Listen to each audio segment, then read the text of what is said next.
Today we're going to talk about Freedom Summer, and the first thing you need to do is center in your mind some background information.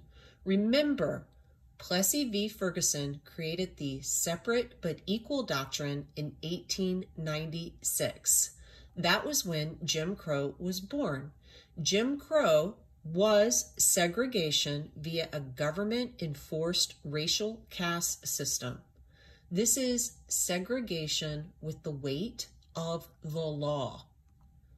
The Supreme Court that birthed Jim Crow is also going to stab Jim Crow, but not for many decades. In the Brown v. Board of Education ruling, which came down in 1954, Earl Warren wrote for a unanimous court that the impact of segregation is greater when it has the sanction of law, for the policy of separating the races is usually interpreted as denoting the inferiority of the Negro group. Separate educational facilities are inherently unequal. Remember, in Plessy v. Ferguson, it was not a unanimous ruling.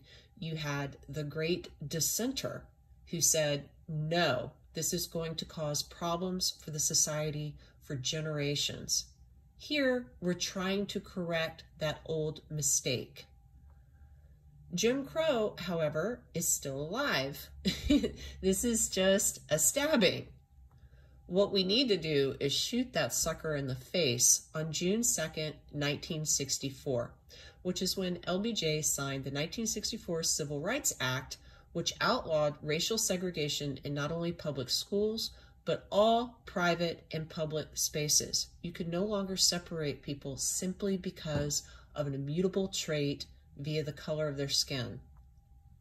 This gets us to Freedom Summer, which began in Mississippi in 1964. Freedom Summer was essentially a voting drive to get more Black Americans on the voting rolls. For you to understand why they weren't on the voting rolls in the first place, we need to look at some Mississippi history.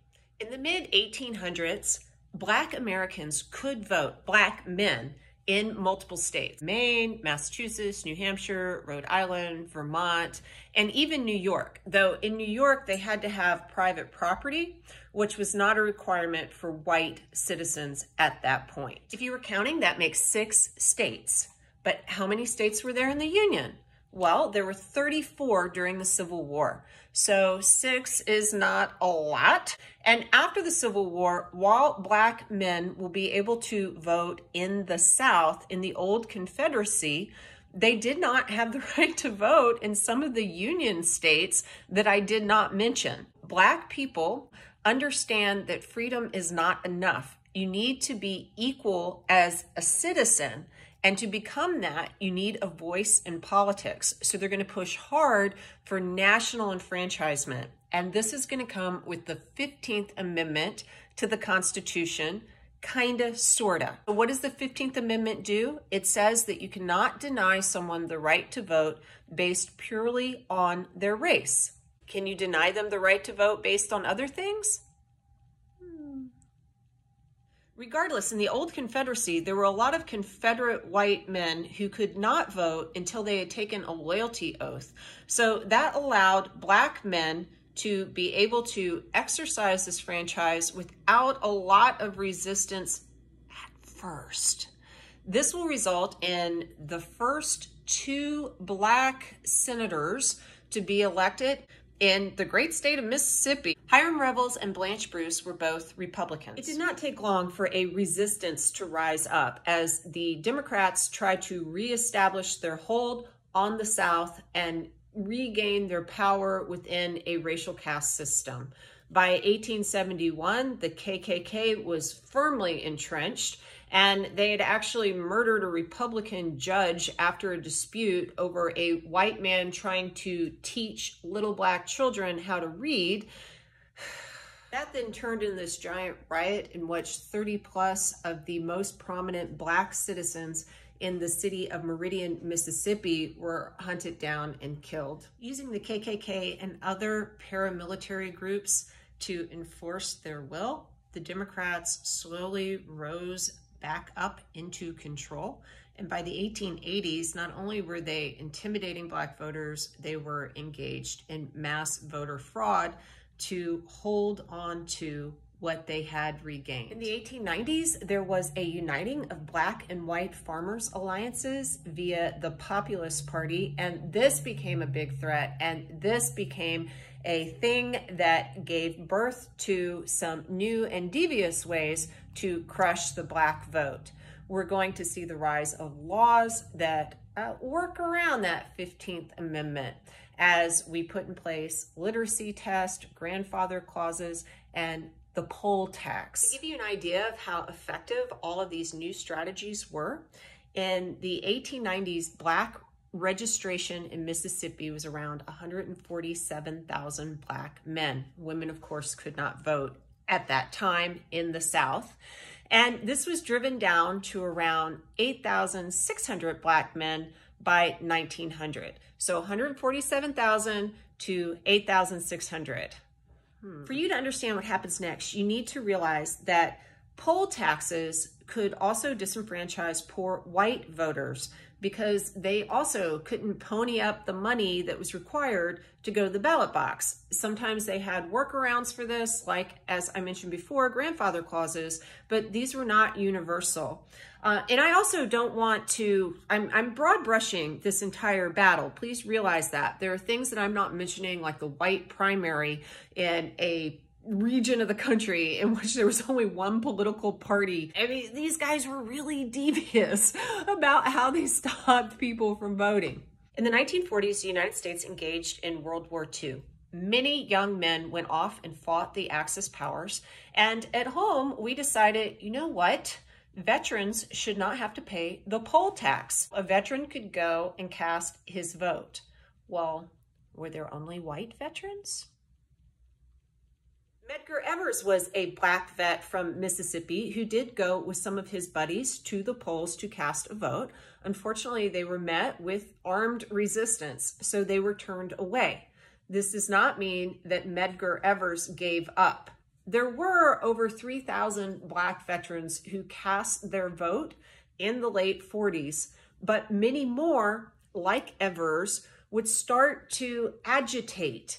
And they would start to also sue through the courts. Keep in mind, in this period, Jim Crow is alive, well, marching around, and all of the institutions are really corrupted by his horrible, ugly presence. At one hearing about voter suppression, there was an observer who said, quote, "Sometimes I think Jesus Christ would be ill at ease in Mississippi." End quote. Even so, Black activists continued down a road in which they used peaceful protest and the actual laws to work in their favor, even though the institutions were often controlled by very corrupt people. In 1954, you had the Brown v. Board of Education ruling. However, by 1955, Emmett Till was brutally murdered in Mississippi. By 1956, Dwight D. Eisenhower, who was president, decided to put civil rights into his platform for re-election. And by 1957, he was pushing hard for a civil rights bill, the first major civil rights bill since Reconstruction that would undergird Black voting rights. Because Eisenhower understood that one of the big problems was that Black people did not have a voice. James Eastland of Mississippi tried to stop the 1957 Civil Rights Act from getting onto the floor for a vote, but Eisenhower was able to maneuver around him with his allies in Congress, and he signed a bill in September of 1957. Unfortunately, it was more watered down than he had intended because there were segregationists in Congress. However, it was a start. It was a beginning. It was a platform on what you could build. Even so, by 1960, only 5% of Black voters were registered in Mississippi. And there was a lot of violence that accompanied voter drives. For example, Fannie Lou Hamer, a major player in the civil rights movement, was arrested, put in jail, and beaten so badly that she lost sight in one eye and had permanent kidney damage. Edgar Evers was shot in June of 1963 in his driveway in Jackson, Mississippi, while holding a bundle of t-shirts that said Jim Crow must go. He died later in the hospital and was buried at Arlington National Cemetery with full military honors, but he was dead. Though the 1964 Civil Rights Act was signed, still, Mississippi was a hugely repressive, violent, horrible place for Black people. Civil rights groups like SNCC and CORE decided to focus in on Mississippi because it was clear that the ghost of Jim Crow was still haunting this state. They send down white activists as well as Black activists, and they work together to start building the Mississippi voting rolls for Black citizens, which is what Freedom Summer is all about. Almost immediately, 3 CORE field workers in Philadelphia, Mississippi, which is in Neshoba County, were arrested for speeding on June 21st, 1964 by Deputy Cecil Price, thrown in jail, let out of jail, and then suddenly went missing. This was all part of a planned KKK plot to remove Mickey Schwerner, James Chaney, and Andrew Goodman from working in Mississippi to help Black people vote. FBI agents descended onto Mississippi. They quickly found a burned out station wagon, which had belonged to Mickey Schwerner, which caused them to call the case file they were building Mississippi Burning. For a tip from a KKK informant, the FBI was able to discover where the bodies had been buried in August. It came to light that what had happened was these 3 men were pulled over, thrown in jail, then released at night to get on their way. They were then chased by a group of men in the KKK, some of whom were in law enforcement, pulled out of their car, put on the side of the road, and summarily executed. Mickey Schwerner, who was the oldest at 24, was called the goatee because of some facial hair, and he was especially hated by the local Clegan, Grand Dragon, whatever those bastards called themselves. So he was a major target. James Chaney was from Mississippi. He was only 21 years old when he was murdered. Andrew Goodman had only recently arrived in Mississippi. He was a 20-year-old student from New York. And unfortunately, when they did the autopsy, it was discovered that when he was buried, it was obvious he had not yet died. Heartbreakingly, tragically, the state of Mississippi refused to bring up murder charges against the men who had targeted these people. The federal government indicted 18 men on charges less than murder because murder was the purview of the state. These indictments were actually thrown out at a district court, though thank goodness the Supreme Court overturned their ruling and the indictment stood.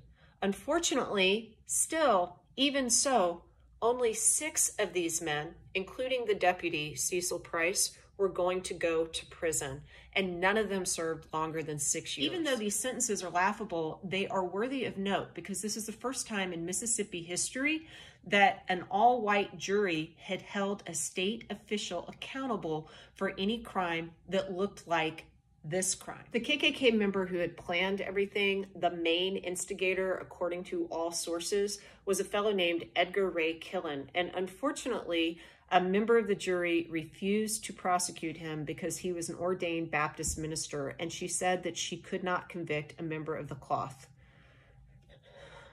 Shortly thereafter, Fannie Lou Hamer went to the Democratic National Convention to give a speech about how Black people were treated in the state of Mississippi, and LBJ scheduled a press conference at the same time so that people wouldn't hear her. Finally, there were 3 marches from Selma to Montgomery in Alabama, which will show again how peaceful protesters will stand up bravely against violence. This leads to the 1965 Voting Rights Act. As good history students, I think it's very important for us to keep in mind that this all happened yesterday. There are many Americans who have living memory of what was essentially apartheid in the United States. The violence, the bloodshed, the institutional betrayal of an entire segment of Americans is blatant and horrific. Yet, it does a disservice to all of those people who made those sacrifices to not recognize how far we've come from that time. As a history professor, one thing that I can tell you is that I've learned over the years that human beings have an incredible capacity to hurt one another. They also have an incredible capacity for love and sacrifice.